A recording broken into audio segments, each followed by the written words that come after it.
Hello, runners. This is Coach Bala here with yet another episode of podcast with runners that I do for some time now. Those of you who are listening and tuning in for the first time, you should definitely check in on other episodes that we have published thus far. Essentially, the goal here is I take an opportunity to connect with fellow runners, friends, who have been in the Runners High program or who have been instrumental in helping Runners High program outside in, some celebrities who have done some really good, achievements in the past, or even fellow coaches. So I've sort of had an opportunity to chat with so many of them. And the idea being learning comes from all directions. And this is about sharing and learning from others' experience. So that's really how this podcast came into being. And this time, I am super excited to not only welcome a good friend, an amazing runner, but I would say a celebrity in her own right.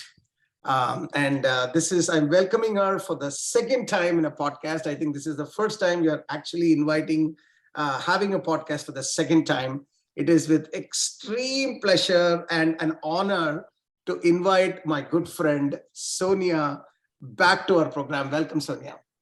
Thank you so much, Bala. I'm super excited to be here, and I'm honored for me to be doing this for the second time. But my journey, just like many other runners listening to this, began with being part of your program and being part of this group. So I'm super excited though to come back. Sonia, we are so glad. Boss, there is so much to talk, and as you can see, I normally, it doesn't take much to get me excited. But this time I have a lot of reason to be excited. And that's what we're going to do. So Sonia, I know we have talked before as well, but for many audience, probably they might have not seen the first episode of the podcast that I had with you. So why don't we start off with maybe just a couple of minutes on who you are, a little introduction about you as a person before we get to the other interesting things, please. Sure. Yeah, absolutely. So my name is Sonia Ahuja. I live in California, near Los Angeles. I have one daughter, 15-year-old, who has been part of the running club as well, and as well as my husband. I just a little bit about myself. I came to United States from India, where I grew up, spent 25 years in New Delhi, and came here as a software engineer, back in 1990s. Actually, I lived in East Coast, close to where you are, Bala, in New Jersey, first few years. And, I think over a period of time, just started to enjoy outdoors and running. And I still remember the time when I ran 3 miles, and I used to wonder, this is like such a long distance for me, right? I mean, and then I think it kept moving in your career. I moved to then West Coast, moved to San Diego.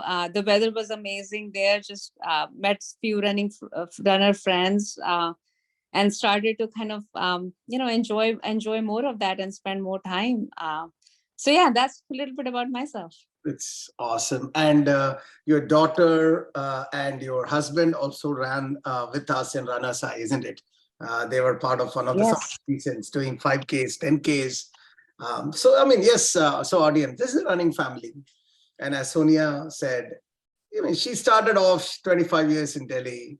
I never thought about running. I remember in the last podcast you were explaining, never even thought about running. It's not as if she was particularly huge into running even from a young age or anything. In fact, I remember you said an interesting story. It was like one of your friends were running, and just to be with the friend circle, you decided to run, or something like that is how you started to run. So motivation was nothing to do about running.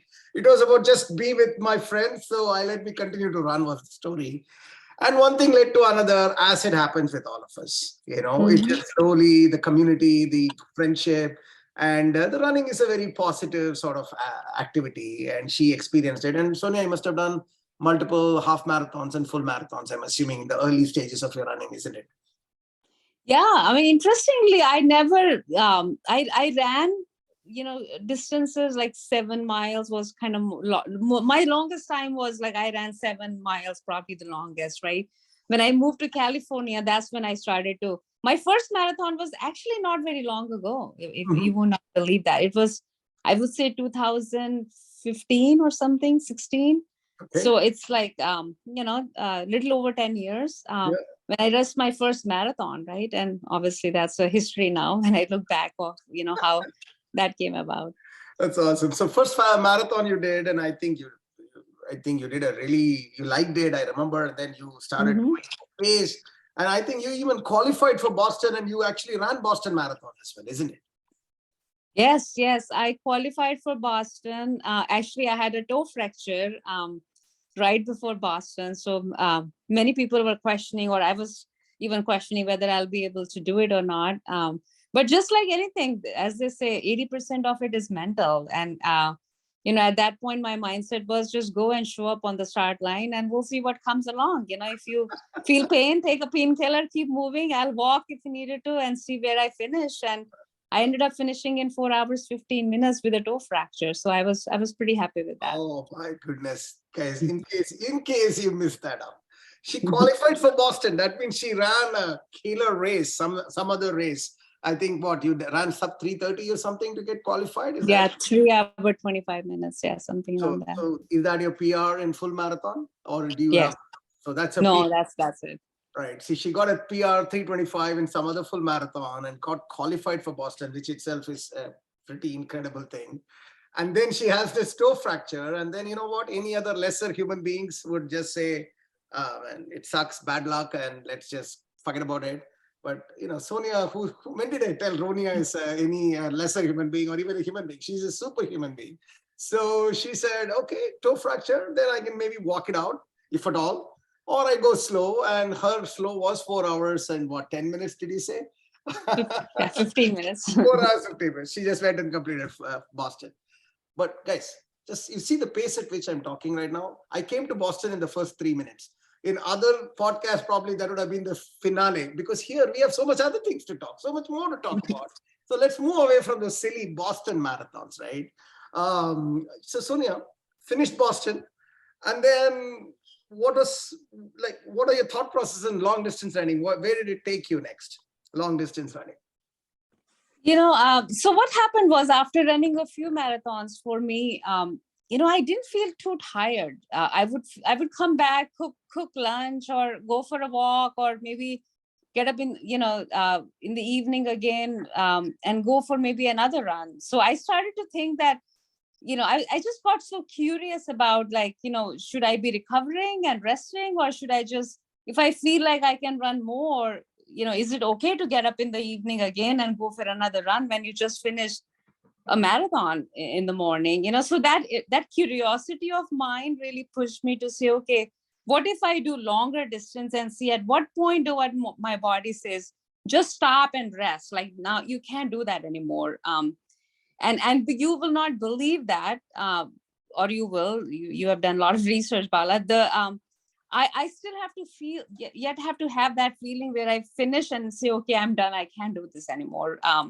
Because the moment you reach that, you start to get curious and you say, okay, what next? Like, what next, right? So that led me to then, to answer your question, start looking at ultra runs. And I still remember, I would never forget Unni, who is part of our group. And I was talking to him, and he said ultra, and I didn't even know what ultra meant. I said, what does ultra mean?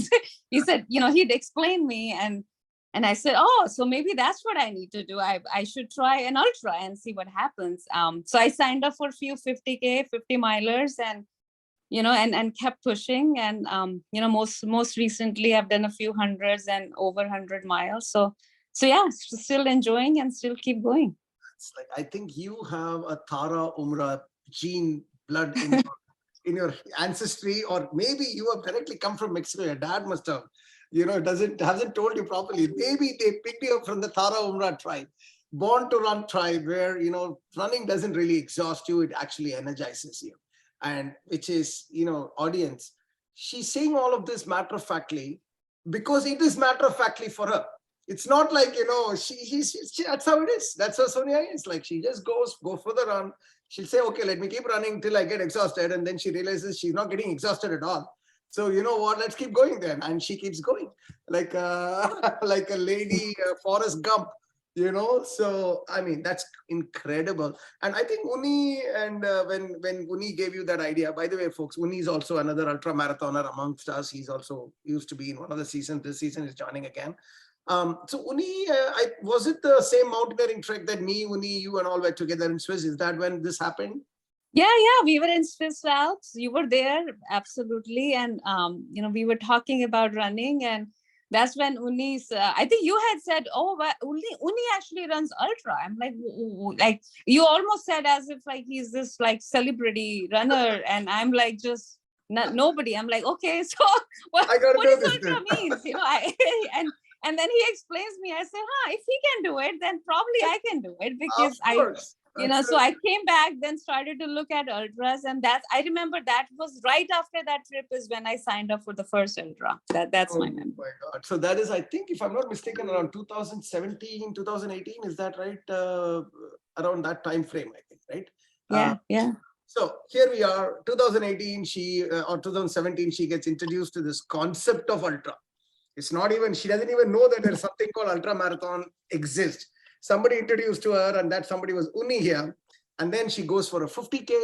She likes that. She's not getting tired. Then she goes for 50 miles. Nope, she's not getting tired. Then like that. And now she goes into the 100-mile category, which is itself is just mind-blowing distances. So how many 100-mile ultras you have done, Sonia, till now? So I've done 400 miles. 400 miles. So what are those races? Because for the less informed, like where are those 100-mile races typically happens? Yeah, so most of the 100 miles are trail runs. So my first one was in Northern California, actually in the middle of, it's near Mount Shasta, if you recall that part of our trip.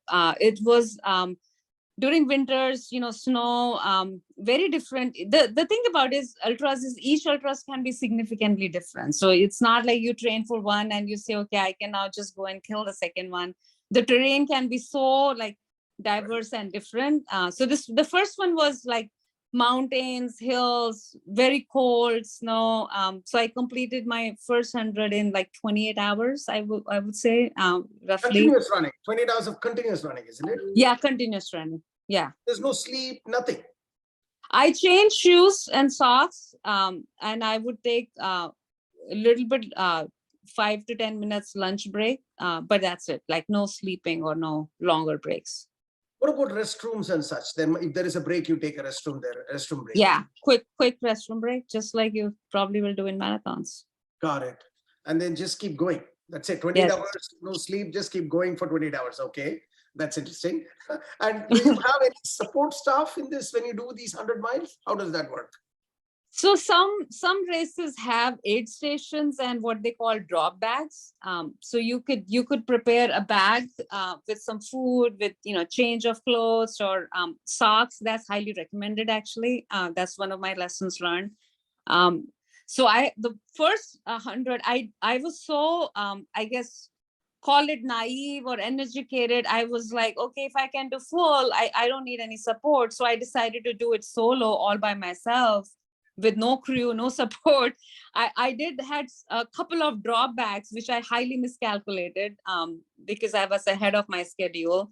So, I dropped my headlamps when it gets night. You had to drop cold, another layer of clothes for the nighttime running. So all that you pack in a bag, you tell them, where you want it to be. There are certain stations where the drawbacks are allowed. And you just pick up your bag and change and you keep going. So my first one was unsupported. I learned a lot of lessons from that. But my next 3 were supported by crew because I just felt that it's much more efficient and effective if you have someone to support you. So, and then these crew are like what, family and friends, or there are like some professional crew supporters that you pay for and then they help you out? You would be amazed at how much volunteer people there are. I have paid to crew just because I think it's more courtesy. If someone is coming, my second run was in Miami 100. So I didn't want to take my friends from California. It was too much time commitment on anyone to go from, all the way from this coast to another coast. So I ended up just posting on that website, the race page, saying, I don't have any support. I either do unsupported, or if someone is available, I'm happy to kind of, get someone's help. And I was amazed at how many people messaged me back and said, they were willing to support me. So I just had chat with one guy, very old guy, in fact, and he showed up that morning. Is the first time we met. We coordinated our logistics, and he was amazing. And that run was the one, if you recall, I actually was the overall winner, which was, I had never ever thought my second 100-mile I would win overall and beat all the guys. The most overall, like across gender category. Oh my goodness, that would have been very special for you, right? Yeah. And I think the crew was a very important factor in making that happen. He was. Right. And how long it took for you to finish to become the overall winner of the 100 miles race? I finished that in 21 hours. So you went from 29 or something, you said, in the first one to 21-hour 100-miler. So yes, at least you had a sleep in the 24-hour period, at least a little bit. You could have got that sleep, I guess. After that. So this crew is like, what do? Do they run along with you and support you, or what is the crew's help here, basically? So there are two different roles, right? You have a crew, and then you have pacers. So crew are typically, they can be the pacer, or they can be the people who just keep your supplies with you. So they would have a vehicle typically, that will either go next to you, literally behind you. Some races will say they have to be behind you for safety reasons or other reasons. And some races, they would have checkpoints where the crew will just drive and get all the stuff in the car to you. So, all your supplies are with the crew. So crew are basically your support team. It can be one person, it can be 4 people, it can be more. And then you have pacers. Pacers are kind of a subset of crew, or a different version of crew, that are people who actually run with you. So you have both choice. And again, some races will allow pacers after 60, 70 miles. Some allow from the beginning. My latest run was like they didn't allow any pacers until 70 mile, I believe. Wow. Okay. So you finished the Northern California 100, then you went and did a Miami and won across a gender group, another 100. Where was the other 200s you did? So the third one was back in California, in Sacramento, Rio del Gallo. That's actually a very popular one.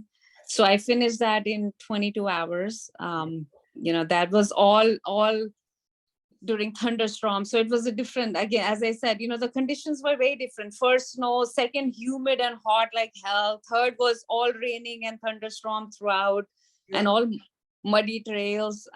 So I finished that in 22, and the fourth one is what I just did in Brazil. So 135. Which we will talk about, which I want to talk to you. So you finished all these 300 milers, 3 different terrains, all kinds of things. And by the way, one question before we talk about the latest one. When you're running like in a marathon, you have all these crowds and nice placards, and your roads are given to you, and even then people sometimes get lost. But when you're running in a trail, what is the equivalent? Are there any crowd cheering you, or you're running alone in the darkness inside a mountain or something like that? That is a great question, because that's a big difference between what I think marathon is what versus ultras are. Ultras, you see people for the first kind of mile or so, because we all start together. And then within 5 miles, you don't see anybody, and you can go hours and hours without seeing anyone. So you gotta be prepared mentally to, one, you have to enjoy that. For me, I thoroughly enjoy being in the outdoor all by myself, listening to nature, and just, it's like meditation, right? You just have a spiritual part of the running begins when there's nobody around you. So I've started to really enjoy that, which is why I've been able to kind of sustain and continue to go. But yeah, you won't see that, which is why the crew comes into picture and they become important, right? So When you don't have runners, cheerleaders, your crew is really basically performing all those functions for you. Wow. Wow. And how do you know you're going in the right path? Are there any markers or anything like that when you're running in this night time in a trail in the mountain or something? Yeah, they do their best to put markers, but the conditions of these trails don't make it easy to still follow those markers. Thunderstorm, like when we had, all markers were blown away. So we ended up missing. I ended up missing a couple of turns, but you come back. The other difference is, unlike marathons where your success is your pace, right? What's the first question people ask you? What was your pace when you finish a marathon? Here the question is, did you finish or not? So even if you adding extra 5 miles, like all my 100 miles, even though I say 100, they were more than 105, because you missed certain directions, you had to come back, or you took a little detour unknowingly.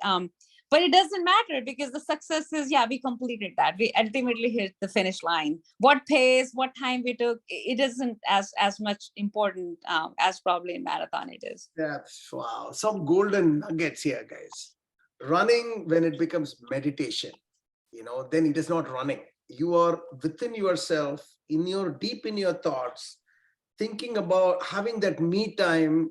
This time here, it is literally me time, as in nobody's around you. When we experience me time, it's more like we are running and we're just in our thoughts, but we have thousands of other people doing other things around us. But still, it's a me time. It's like a small kindergarten of me time. What Sonia is talking about me time is the PhD of me time, which is she's actually me, lost in her thoughts in the woods. She has seen for 4 or 5 hours. She might have even lost the course and she's figuring it out. It's like almost like a treasure hunt to get back to the trail. I'm assuming you have a phone and stuff, GPS navigating you a little bit with all trails and stuff, or that also is not there.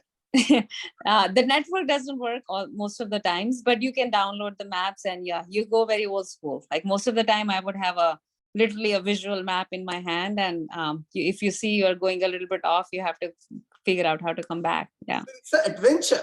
This is not just a run, it's an adventure. But what about, like, in the middle of the night you get lost in wild animals and that type of stuff? I mean, that is all part and parcel of the game, is it? When you do these that's what the fun is, Bala. That's where the fun is, right? Oh man, Sonia, you are something else. But that is fantastic. So 3 races done, 20 plus hours. By now you have sort of experienced in trail running alone, figuring out the path, and with crew, without crew, thunder, winter, summer. Pretty much you have done everything. Okay. But it looks like that was not enough for you. You want to do something more. So tell me about your latest adventure. What is it that just happened recently in your life? Yeah. So after doing hundreds, I had to take a next step forward. So give me a second. Did you get tired or not when you finished the 100 miles? Or you still felt you could do more? So honest answer, I pretended I was tired because my crew really wanted to see me tired. But then I got up next day and I started to jog again. That's when I knew that, okay, probably there's more to be tested here, right? Of human body. And honestly, on a serious note, maybe there are some things I need to learn to slow down and really recover. So I won't say what I'm doing is perfect. But at least my journey began with saying, okay, I want to see how much a human body can keep going. Yeah. But it comes with, on a serious note, it comes with some strength training. I mean, there's a lot goes into building the base. So it's not like anyone can do it. I really believe if you decide, anyone can do it. But I do also think that you still have to have a consistency and as some discipline in saying, okay, how do you build the foundation and the base for continue to add more mileage? And I think once you get that basics, which I learned a lot from you, by the way, on those things, then sky is the limit. I really believe that. Awesome. So you saw that you can still take on a little bit more. So walk us through the thought process of this latest adventure. What is this about? So I just completed Brazil 135 miles. So this was my first Longest 135 mile is my longest distance now, nonstop. And I was successfully able to complete it. So this run is on this path of faith. So it's a pilgrimage area in Brazil. So in Brazil, just like in India, you have Amarnath or Vaishno Devi, like you have a lot of pilgrimages where people go for religious reasons. So this is their version of that. And many people walk on this path, for religious reasons. So very spiritual, one of the most beautiful run I've ever done. I can say that now. So I decided to do Brazil and just completed it. So this is a 135 mile. So folks, those of you who are listening in the audio version, I'm for the next rest of the podcast, I'll be sharing my screen. And Sonia, you're able to see my screen as well, right? Yep. And we have put together a couple of slides. So, but for best experience, I would suggest you should watch it on video so that you can walk through some of the pictures and some of the things that we want to talk about this particular race. So this is Brazil 135. Is that the right pronunciation? Caminho da Fe? Is that right? Yeah, you got it right. Caminho da Fe, the path of faith. So it's a pilgrimage, like guys, for those of folks who are from India, it's like a Rishikesh, Haridwar kind of pilgrimage that people take in Himalayas. Something similar to that. Even Everest Base Camp Trail is like that. It's a pilgrimage trail for some. There's a lot of Buddhist and other sort of temples along the way. And typically mountains are associated with gods, as we know. And I think this seems to be Brazil's equivalent of that, Caminho da Fe.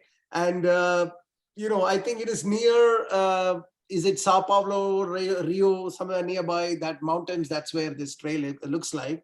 And talk a little bit about this. I'm showing the map here. How does this race, where does it start and where does it end? Yeah, so it started as I think you were pointing out, Sao João. I may not be able to pronounce all the cities here in Brazil. Sao João da Boa Vista, somewhere. Yes, here. that you got it. Sao João da Boa Vista. So that was the city where the start line was. Okay. By the way, very beautiful, nice, smaller, more countryside. So this whole trail is more countryside. Okay. So this was a very small town. Really nice people, beautiful views.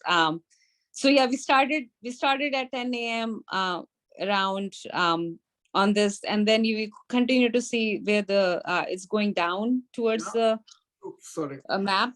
Yeah. So I'm just literally going through my mouse. I'm showing. So it looks like you came down like this. And where did you end, Sonia?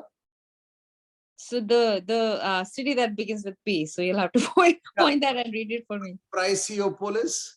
Yes. Exactly. Paraisópolis. So guys, this is what it is. So she starts off at Sao João do Boa Vista, and then follows through this portion of this trail you can see. And like that, it's, by the way, if you look down, these are like some 1, 2, 3, 4, about 6 or 7 hills that she has to negotiate. So she goes up.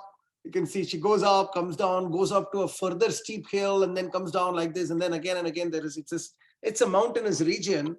And this entire sort of trip is this, looks like that is the pilgrimage you're talking about. So you've done a portion of that. Is that fair to say? That's correct. Right. So starts off at Sao João da Boa Vista and ends at Paraisópolis. Got it. And we have some pictures too. Maybe see this beautiful mountainous region. This is where she's running. I think I can see those trails. So is that fair? You're running into this. I can see some trails here. And here there are some trails here and walking through. And there are some trails here. Wow. Literally going through the mountains. Really beautiful here, Sonia. And look at this. I mean, wow. And I can see you're alone. Like you're literally running here alone. You won't see anybody around this area. Is that fair to say? Yeah, it was a very, again, spiritual, in the nature, we were passing cities, we were passing dense jungles, we were passing villages. There was a lot of variety, but all the way beautiful, just beautiful. Look at this. So this is all the trails that she's doing. So beautiful. So how many days you are expected to finish? Like, if let's say someone who joins in, is there a time limit for you to finish this race? Yeah, so this official race had a 5-day limit. So start on 12th, I believe it started, and it was supposed to finish on 17th. So it's still going as we are doing this podcast, official run. So the guys are still running, and here we have Sonia who's finished it and everything, coming and having a chat with me over a beer maybe. And so 5 days is given to people to finish this, and you finished it, this 135 miles. How long it took for you, Sonia, to do this? Yeah, so before I go there, so then my goal was not 5 days. My goal was less than 48 hours. And here is why, because this race is a pre-qualifier for a race that's called Badwater. But the only way you can qualify for Badwater is if one of the condition, not the only condition. So one of the things you have to check the box is you have to finish this in less than 48 hours. So unlike other people who are taking 5 days, you have less than 2 days to complete it. So in my mind, it was pretty aggressive. So I had planned to finish this under 48 hours so that I can fill the Badwater application and check the box and said, okay, I met one of the requirements. Wow. Now, what I did not even read in that rules, by the way, that if you are the first winner of this race, you don't even have to apply for the application. You just get a direct entry into the Badwater. It's only for the first winners in female and male category. And as you know, when I started running, my goal was I gotta finish this in 48 hours so that I can put it in the application. And then it's still up to judges and the committee to decide whether I'm strong enough to run Badwater or not. There's tons of conditions you have to meet to run Badwater. This was just one of them. But, to my surprise, even I ended up winning this race as number one overall female. Thank you. And so as soon as I stopped at the finish line and they told me I was the first overall female finisher, the guy comes to me, the race director, Mario, super nice guy. He says, you just got into the Badwater 2023. Now you are running Badwater in July. I was like, oh my gosh. So that came as a big, I would say pleasant surprise, which I'm still processing in my mind as I'm sitting doing this podcast. But yeah, that was one of the reasons why I pushed the timing less than 48 hours. Wow. And guys, and we will talk a little bit, maybe Sonia, if you indulge in me, towards the end, let's talk a few minutes on what Badwater is for those uninformed about Badwater. But suffice it to say, Badwater is termed the toughest foot race in the world. Ultra. It's the toughest ultra in the world. And we'll talk a little bit about that towards the end of this podcast. So you decide to do this in at least 48 hours so that you have a chance to apply. It's like, this, guys, this for the lesser mortals like us, this is the equivalent of Boston qualifier. Yes. Yes. She wanted to qualify for this Boston equivalent, which is Badwater Marathon, which is craziness in itself. The way you qualify is do this crazy thing, which is Brazil 135 miles across these mountains. And mind you, this mountain, the total elevation gain is almost 24,000 feet. This race, Brazil 135. That's what I saw in her Strava once she completed it. 24,000 feet is like Annapurna 1 altitude is about 24,000 feet, which I'm trying to go around it, and I'm going to feel very proud about it. But this girl actually climbed one Annapurna, or in another way of saying it is that the tallest mountain in contiguous United States is Mount Whitney, which is at about 15,000 feet. So this is like almost 9,000 feet more than the highest point in the US. So 24,000 feet is a crazy altitude to negotiate at 135 miles. And she's expected to do that. And her only goal was 48 hours, somehow make that 48 hours. And because Sonia doesn't know otherwise, she goes, crushes it, and actually wins and sets a course record for not just this year, across in the history of this race on the women category. And how long it took for you, Sonia? So it took me, they're still calculating it. I think it seems like I would finish anywhere around 28, 20, 29. Worst case, 29 hours. My best case is 28 hours, some few minutes. So My God. So you have a 21-hour 100-miler that she did in this Northern California. Then she did a 22-hour in this another one in that rainy stuff. Then around, I think, was it 24 or something in Miami? So I think 21. 21. So and that is 100-miler. And she does a 28, 29 mile, 135. So she adds another 35 miles and another few hours, 29 miles. And this is continuous running, right, Sonia? Yeah, it's continuous 5 marathons, one after the other. Yeah, no breaks. 5 back-to-back marathons. No sleep, just hitting it. I don't know, my hair is rising. My brain is clouded right now. Just the understanding the magnitude of what you did. So Sonia, let's take the next 5 minutes or so. Let's actually walk through these 5 full marathons. We want to get into ahead. What happened in those 5 full marathons back to back? Any tidbits, any little bit insight would be really nice, if you don't mind. So why don't we do that? So what I did, audience, just to guide this conversation, I went to a Strava profile for this race, took a snapshot of her splits, and then made it into 5 slides or 5 full marathons. And let's go 1 full marathon after a full marathon. And let's enjoy this experience along with Sonia. So here you go. First full marathon, 26 miles. I mean, just as a coach, maybe I just give you a coach view first, and you tell me what was the thing. When I look at this as a coach, I look at the elevation here.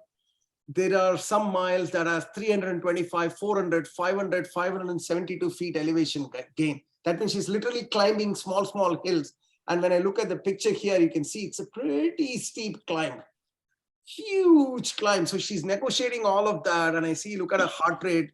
I think off the block, heart rate seems to be quite high, around 170 average. And then she realizes that, she pulls back, and then it's sort of stabilizing around the 140, 150 mark. Splits wise, she's off the races at 9-minute mile. And then she realizes, hello, I'm doing a full marathon ultra here. So she kind of brings it back around the 12 to 15-minute mark, and she goes. That's how I would assess this. Sonia, what was your experience? Yeah, no, you read it pretty accurately, I have to say. A couple of things, I going into this, there was pre-planning done, right? One of the things I had discussed, like defining my strategy, so-called for the race, was leveraging my strength. And living in California, we have a lot of rolling hills here, and I practice those a lot. My training involved doing a lot of hill training, and especially on rolling hills. So my strategy going into that was, take advantage of my strength and kind of push as much as I could, but watch your kind of heart rate and not overdo it, but not like I didn't have to necessarily walk all the hills, right? Until I feel I had to walk, I would walk. But the idea was to kind of slow down, but still have a pretty decent pace based on my training. And then flat was where my comfort zone is, like, and flat, I just felt, especially after doing these hills, wherever I find flat, the idea was to pick up the pace and kind of push a little bit more accelerator button and catch up, without, again, over tiring yourself, listen to your body constantly. And then very steep areas where it was almost, I would even say, like, it was very, very difficult, almost impossible to run, right? Is when you kind of slow down and you catch your breath and give other muscles a break, the running muscles, and kind of do more power walk, and even during downhills, the idea was wherever you see, just do more power walk. So I had all these kind of things planned in my head. Now it was a matter of, okay, when you actually see the course, like, where do you say, okay, push accelerator, where you do just the average run, decent pace, and where you really slow down and pull back. So it was a combination of those 3 things that you're seeing. You're right, though, I did start pretty fast. I think it was just my excitement, just normal. And then I started observing my heart rate, and at some point I had to remind myself, this is not sustainable. So I had to pull back, as you see, after 6 mile, I think I started to pull back a little bit and kind of preserve more energy because I knew I had a long way to go. Absolutely. I see that. And I see that in this first 26 mile, you have a section mile 10, 572 feet of elevation in 1 mile. That's pretty steep. And you pull back and you start providing just 17, almost 18-minute mile. And then when you see the drop, you pick up and do a sub 10.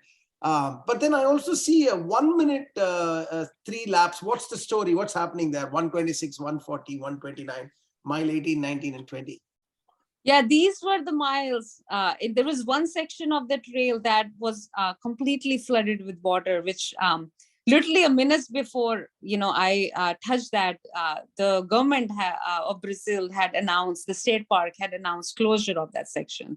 So they had to, literally my crew had to pick me up from this point and drive me to the next point, which is around mile 21, you see. So there's a little bit of break. I think I didn't close my Garmin because I wanted the continuous path to be captured.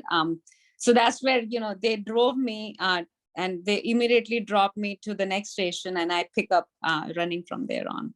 Okay, and then so you have to run these 3 miles towards the end, a little extra. That's exactly.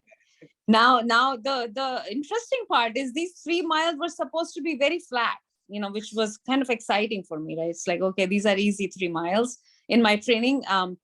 But because those were now closed and, they got replaced by me sitting in car, the 3 miles they added were extremely steep and probably the most challenging 3 miles of the race. So, yeah. So although the distance wise, I think it was still 135-ish, I think it turned out to be a much more challenging race due to the detour. Wow, man. See, like, guys, audience, see, one of the things we always touch on is long distance running is also about problem solving. Yes. It's not just about you train and just keep on running. No, nothing. During races, there is nothing called keep on running. You will be thrown things that you never got exposed to before. And you got to think through it and just make decisions and, not lose the plot, so to speak, the larger plot. Now, if that is a small thing in marathons, in ultras, that problem is multiplied many, many times because you have to do for a long period of time. You will have issues, blisters, dehydration, these kind of natural disasters. And it takes leadership to sort of keep your head above the water, so to speak, and just look at the larger picture, and then don't lose heart, and then just come back and just do what you have to do. Keep on doing the small basic things right again and again and again. And then big things happen, like what has happened. Oh, fantastic. But we're just getting started. That's full marathon 1. Now let's go to the second full marathon, which is mile 27 to 52. And when I look again, as I look through this as a coach, when I look at these figures, again, I see there is a huge elevation from mile 27 to mile 32, continuous elevation. I'm looking at the altitude map here. It appears this section. And this looks like a skyscraper right now. Literally a skyscraper, mile after mile after mile of just continuous elevation gain. And I see that you are hunkering down, but not letting it go completely. 16, 17 minute, 15 to 17 minute miles. You're delivering. And then there is a steep drop. And then seems to be a lot of flats. And you're picking up. And then suddenly on these flats, you give the 10-minute miles. And you 325, 343 and all that. And then, yeah, I think you're just delivering it. You're powering through this portion. Heart rate is also in very nice rhythm here. What is your assessment here on mile 2, full marathon 2? Yeah, so technically, this was the most difficult marathon, terrain-wise. As you picked up, if you see that peak, right, this was the longest uphill in any of those marathon. And the downhill was equally steep. So it was pretty steep uphill and downhill. So as I said, I was watching more of heart rate and adjusting my pace accordingly. The key here was to not kill your quads and save them for later. So this was a bit more focus on making sure, I use my muscles wisely. And I think wherever they were rolling hills, so after steep uphill, downhills, that's where I was picking up the pace. So it was there's, as you said, it's problem solving. It's also like balancing act, right? Right. At what point you pull back because you want your muscles to stay pretty healthy, because there's long more distance. But then if you're a little bit more kind of focused on saying, okay, I gotta keep going, wherever I find rolling hills, I was picking up the pace and was not stopping or slowing down. Got it. So one interesting thing I'm seeing here, Sonia, like mile 41, there is a 675 feet descent. That means I think I'm looking at the picture here. It's like a fantastic descent here. And you're making good use of that. You're giving almost a 10-minute split, that means you're just making use of the descent. But the mile just before that seems to be a flat 22 feet descent only. But there's a 20-minute mile, seems to be the longest stretch for you on a mile split basis. Was that a rest area or something like that was happening? You remember anything around that? Mile 40? I think this is where I had a lunch break. I did not stop, but I slowed down significantly so that I can get my meal in. So there were portions, there are sections. Most of my sections where I ate was either slight downhill, not steep, because that steep downhill, you just couldn't kind of stop enough to eat. But areas where, I had downhill, I stopped and kind of picked up my Ziploc with food and, eating as I'm walking along. Got it. That's what I expected. So mile 40, she has a good, if not good, some lunch, some energy. Of course, managing nutrition is key, right? In these kind of races, large races. Without nutrition, you're toast very soon. So she finishes 2 full marathons at this point, guys. And when I look at this altitude map, she has negotiated 2 huge hills and she's roaring down. She's somewhere at the bottom of this hill. That's how it looks like. Second full marathon here. And let's go to a third full marathon. This is, my head is spinning right now. That is almost 52 miles to 78 miles. And when I look at her splits, Sonia, this looks like my full marathon splits right now. Which is like, 12, 13-minute splits. And I'm looking at some serious drops, 754 feet drop in one of the miles.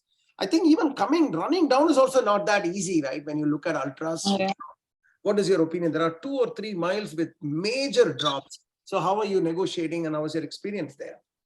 Yeah, actually downhills were much more challenging than uphill. I had heard that, but this was the first time when you saw it was cobblestone, like concrete. They were not even dirt. So you're just kind of going down very steep hills. And I think somewhere around this marathon, as I said, I had a pacer. One of the pacers was a local Brazilian that I had gotten help from. And he started to show me how horses hop, how horses do hop as opposed to going down consistently. So I experimented a few different ways to do a downhill. And I learned a lot, by the way, from observing how local Brazilians was doing it. So I was actually watching some of the local Brazilian because that was their trail in the neighborhood, and they were using very different technique to do these downhills. So once I actually got to kind of see how they were doing it, I actually very quickly learned on the spot from that. And I was experimenting somewhere around this full marathon 3, some of those different styles of coming downhill. Awesome. And what I'm seeing fascinating is your heart rate is sort of stabilized to almost 120 to 130 range. What's going on here? I feel like you are in an absolute rhythm or what? Is that what it means when your heart rate is like, when I look at mile 74, 75, 76, your heart rate is 120, 125, 126 average. What's happening here? You are feeling really comfortable? Is that the understanding here? Yeah, so I have to be very honest. I was not looking at my heart rate throughout this, except for the first section when it kind of peaked quite a bit and I could feel it. I go with feeling, and I will tell you my recollection of this and pretty much I would say even the other section is I was just enjoying it. One of my ground rules, which I've learned from you again, having done some hikes with you, I had 3 ground rules. The first one was have a lot of fun, just take it all in, take the beauty, enjoy, and just as a solo runner, just be in the nature. Yeah. And the second was be safe, don't do anything completely stupid, to put you at risk. And third was still, a little bit, I had to hit my target, right? 48 hours, I had to be in bad water. So balancing that was kind of the key. And I remember during this run, especially 3, it was so beautiful that I just wanted to keep going. I remember my pacers and my crew saying, slow down, you might, burn yourself down. And I'm like saying, guys, I'm just having so much fun. Like, I just want to keep going. I can see that, Sonia. I mean, just one look at your heart rate profile here, I feel like you are in the zone running. You are not worried about it. Yeah. You're enjoying it. Your body is enjoying it. So what, it is 78 miles. That's just a number. It doesn't mean anything to me. It's about me communicating with my body and soul, and we are in perfect unison. When that happens, your body is like this perfect, reciprocating engine. It is in full flow. Chicken is delivering, eating, delivering, and wow, that's the meditative state. It looks like this is the meditative zone here. Cool. So for next marathon, again, looking at similar profiles, some big ups and downs, and looking at mile 70 to 179 to 104, so 80 to 104. I think this section here. Again, some ups and downs, may not be too high, but still there's lots. It's not a flat by any stretch of imagination. Looks like your 4th full marathon. What was your remembrance of this section? Yeah, the first half of this was, fun. I think I do hit, and any runner would hits that valley, right? As you've seen. So I do recall during this run is when I hit my kind of the bottom. It was around, I would say somewhere around 95. So if you see 97. Yes, 35-minute mile and a 581 feet elevation. 35 minutes, that's the largest sort of split it looks like. This section, so right? Around 95 to 99 was 98 was my kind of the bottom I had hit. Like, whether it's my pace slowing down mentally, like I'm saying, okay, how much more mile? So I recall having that, and now I'm seeing it. Yeah, the elevation was probably fatiguing me at that point as well. It was not an easy. The hills were pretty brutal on this one. But then as I hit 100, that's when I gained my momentum back, because mentally now you're counting down, right? After 100, it's like, okay, now 100 is over. Now I have 35 more to go. And so you start to kind of subtract now. Guys, it's like full marathon is coming to 22nd mile and thinking, oh God, only 4 miles. For her, she's thinking only 35 miles more. It's all in the mind, guys. I'm telling you, brain is so powerful. Oh my goodness. And audience, when she says this 97 mile, that 35 minute, I'm looking at the picture here. This is 100 miles. So around this area is 100 miles. So, or in other words, she's negotiating this literally, I don't know, it feels like a 70, 80 degree steep climb up. It looks like a ladder almost. And she's negotiating that and back to back such 2 miles like that, 383 feet elevation, 581 feet elevation climb. Mind boggling, absolutely mind boggling. So can we say this is your equivalent of hitting the wall a little bit? Yes, that's exactly it was. Absolutely. So she hits the wall, and then somehow she, hunkers down, because I can look at her pace. She 35-minute mile, I think she somehow gets that mile done, and then there's a lot of downhill and flat after that. So she picks it up slowly, and mentally she's psyching herself out for the last marathon at the end of the race, and that seems like this. Wow. What's the story here, Sonia? Yeah, so the 5th one is when, again, my strategy was to pick up the pace on 5th. And this is where, when I entered the 5th, I had decided that I'm going to run as much as I can now. Like, whatever is left, you got to use now, right? This is the time to use all the gas that's left in the tank. So, and then this is also the point, by the way, where I had just crossed. So I was on the top female. I would say pretty much first marathon, second marathon, third is when I started to see the second runner up. We were like hitting, we was kind of next to each other. So there was a little bit of that. Fourth is when she crossed me. You remember when I hit the bottom, and she passed me, and my mind, I just wanted to get up and just like sprint to just make sure I don't let her pass me. But then I reminded myself, this is race with yourself. This is not, if she's stronger and she ends up being the winner, I actually want to congratulate her and learn from her, right? So I had to tell myself, ease off, like run your own, race, no pressure. So I let her pass me, and I was happy with that. And then another woman passed me. I was absolutely cool, but then when I hit fifth, my idea was like, okay, now just go and just use whatever is left in your tank, because this is, and I mentally had prepared to run fifth as if this was my only marathon I'm running. So forget all the 4 that you have done. Mentally, just don't even think you have run 4. Just think you just showed up at the start line and you have a marathon to go. How will you run? So that's how I kind of had to reset my brain and said, okay, we have just a marathon, 26 miles, just run as if you run any marathon. And what happened was, within 5 miles, first 5 miles of this, I passed both of them and never saw them again. What is mind blowing here for me in the 5th marathon here is there is this section here, Sonia, I'm sure you remember this, mile 109 to mile 114 or somewhere around. It's brutal hills, like devastatingly downhill, 560 feet, 470 feet. And then there is the 600 feet elevation mile coming up. And that's where you are like 23 minutes and you are just like down and dusted in mile 111. And I look at this portion here, guys. Look at this. It's like some shark's teeth, up, down, and it's just crushing you. And then after that, another 800 feet of down after the 600 feet elevation.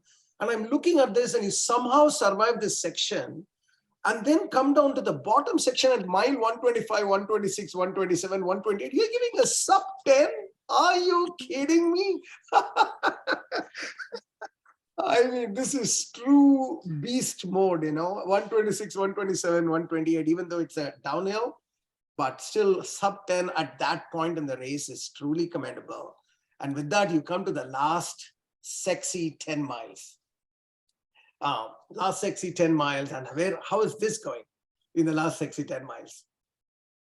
Yeah, these are honestly just nonstop, continue to run, but it's like visualization, right? I was visualizing the finish line at that point, my beer and my burger, and an India flag at the finish line. Honestly, that's what was motivating me at this point, because I could see, I had my crew had told me I was I was at the top female at that time. I was probably amongst the top 3 overall during this time.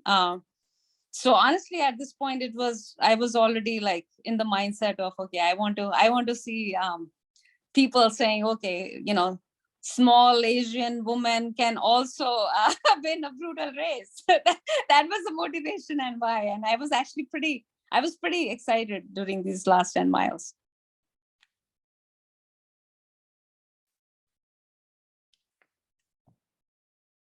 Bala, you're on mute. Sorry. You can hear me? Yeah. No, I said, now you're running for history. You're not running for yourself anymore. It's like, okay, let me go for the kill. So what, my body is paining. So what, everything is paining. It doesn't matter to me. If I've done this far, I can do the last 10 more miles. And when I look at these 10 miles, I can see sheer bliss. Because when I look at the map, Sonia, it's not as if the last 10 miles was flat.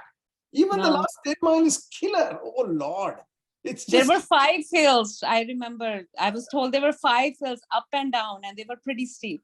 So my crew kept telling me, it's like, okay, 5 more hills at 10. When 10 miles left, he said, we just only have 5 more hills. I was like, okay, that's great. I mean, 137th mile or lap, around the 135 mile, you have a 379 feet elevation mile. Oh God, that will be so excruciating. And you can see 19-minute mile, you just pull it through. And then once you get down, you get the 11 minutes, 12 minutes. And boy, you finish. How was the feeling when you crossed the finish line? Did you know that you won it? And did you know you set the course record at that time? No, not at all. I knew I had won the as a top female, because I was the first female to finish. And I was happy with that. the two things I didn't realize when I crossed that finish line. Second is that I automatically qualify for Badwater. So as I said, when the race director congratulates me and said, now you're going to be running Badwater in July. I'm like, oh my gosh, I thought it was going to be next July because I was training for Badwater. That was my goal. But in my mind, I had 18 months to train for it because I thought this would be just one thing I had to check and I still have a lot more to do. But because I ended up being winner, all those other qualification requirements are not applicable anymore. They're not required. Those are all waived off now. So I automatically made it to Badwater this year. So my second thought was, holy shit, like how I'm going to do this 18 months training now in 5 months, right? So I still haven't figured that out. And then 10 minutes later, I didn't know that I actually had left the finish line because I just wanted to be with my crew and selling. So we left and reached our hotel. I get a call and the guy said, you have no idea what you did. I said, what happened? He's like, you are the fastest female runner ever to cross this course in less than 30 hours, actually. Oh, good. And how many years this race has been on? 20 years, roughly. So proud of you, Sonia. I don't even know like how to, if I wish we had this live, I would have given like a tight hug for this incredible achievement. I mean, you have lifted so many people's spirits with just this, and I'm sure people who are listening will also feel so good. Someone whom we can relate to is not like a Kipchoge that we know they are great, but I can't relate to Kipchoge because I feel he's just some other world he's coming from. But Sonia is our friend who is just like a mom of 15-year-old who has never been a runner before she even thought about running just maybe 10, 15 years ago or 12 years ago in the US. When in India, she was never running or anything. And here you go, and then you do these kind of incredible things that just shows the power of mind over body. It's all about mind and Absolutely. concentration and focus and enjoying what you do. If you can enjoy what you do, you can do great things. That's really what it is all about. I mean, you said a little bit about Badwater. Maybe let's spend last 2 minutes and then I'll stop sharing the screen and we can, I know we've talked a lot on this, but this is Badwater. Maybe a few words about Badwater. What is Badwater and why is this a big deal, Sonia? So as you described, Badwater is considered the toughest, race on the planet, primarily for two reasons. One, it starts from the lowest point in the United States, Death Valley, to the highest, going to the Whitney Portal. And then secondly, it is an extreme weather condition. So the average temperature during that time, which is in July, runs around like 130 degree Fahrenheit, give and take, it can change. And by the way, because it's in desert, it's extremely dry heat, which can have its own challenges. So I think that's, to me, that's what I want to test. As I said, how far you can go. So this is my next test. The race now I'm committed to run in July. It actually starts on July 5th, ends in 6th or 7th, somewhere around that.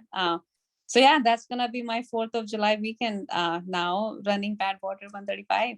My God, I'm just look at this this picture I'm showing, guys. It starts off here and look at the elevation. We just talked about elevation climb and all that. This is like next level elevation climb. You just climb one mountain, come down, and then just keep going up and up and up and steep, and then end at Whitney Portal, which is like, I've been through Whitney Portal. It's pretty, up in the mountain out there. And if you look at the map, it starts off at this lowest point, and it's so hot. I've been there. When we went to Whitney, we went there just for just as a visitor. I couldn't stand there for more than 3 minutes. My head was kind of like spinning. The heat, because the mountains all around, it radiates the heat right into this lowest point of the United States. And it is like furnace. And, I've read some of the articles here. The road temperature, the tar temperature goes sometimes up to 180 degrees Fahrenheit. Or in other words, the tar actually starts melting. So the runners have to run on the white paint. That is the only place where it is not melting. So the shoes doesn't get stuck. We are talking real serious stuff here, guys. and you start off with this bad water and just go through these blue lines and then blah, blah, blah, and then go and then finish off in this mountain, Mount Whitney Porter. This is the toughest marathon. So all our, I'll stop sharing for now so that we can see, we can see you also. All our best wishes, God's, we'll all pray for you. This is a serious thing. Of course, you need to train, and you will do it, and you will train for it. We'll figure something out in terms of your support crew and all that. We will do something together. But if somebody can do it, it is you, Sonia. This one, if somebody can do it, it's you. Even thinking about it and coming close to it itself is an achievement, and I know you will do it. So Sonia, for the first time in my life, I don't know what to say. I'm lost of words. I'm so glad that you are in our lives. And you're such a humble person. What is so beautiful about you is you make it seem as if it's just okay. It's not as if I did anything great, but let me tell you, you did great. No, Bala, I have to say, my journey literally began with you inspiring me to just run more than probably I had ever thought. And I think I would never forget. And I'm always so grateful for this community and what you're doing, and all the friends we have now common who share this kind of passion. And I would say I still don't know how I'm going to do bad water, but what I've learned from all these experiences, you just have to say, okay, I'm gonna do it. Obviously there's going to be research, some training involved, right? There's no shortcut. You still have to work hard and train. But my goal is to, again, go there, show up at the start line, make sure I have fun, and not let any problems stop me. And, rest, we'll see what happens. So I definitely would want to connect with any of you who can give me any advice and tips. Please, I welcome that because I've never ran bad water. I have never experienced such extreme weather conditions for running. But honestly, that's what's getting me excited. I'm looking forward to learning more from this experience as well. We will. This is going to be a team joint effort. It's going to be an incredible 2023 July for you. It's an Independence Day month, and it's going to be like, you're going to be in a different stratosphere already. On behalf of all of us, I just want to say congratulations. Thank you for inspiring, how many girls, guys, Indian friends, putting our Indian map among the things. There's so many things that it's a first, and I know that people who are listening to this will be energized. Already they're energized. All my coaches, they look up to you.